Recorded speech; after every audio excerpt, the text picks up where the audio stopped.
సంజీవి రెడ్డి గారి సవిత అనే నేను శాసనం ద్వారా నిర్మాతమైన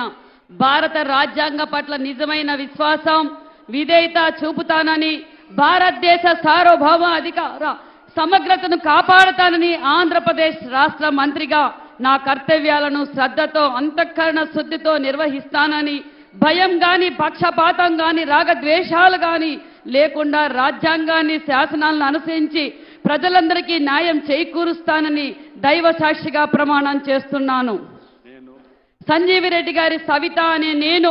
ఆంధ్రప్రదేశ్ రాష్ట్ర మంత్రిగా నా పరిశీలనకు వచ్చిన లేదా నాకు తెలియజేసిన ఏ విషయాన్ని నా కర్తవ్యాలను సక్రమంగా నిర్వహించేందుకు అవసరమైన మేరకు తప్ప ప్రత్యక్షంగా గాని పరోక్షంగా గాని ఏ వ్యక్తికి లేదా వ్యక్తులకు తెలియపరచనని లేదా వెల్లడించనని దైవ సాక్షిగా ప్రమాణం చేస్తున్నాను.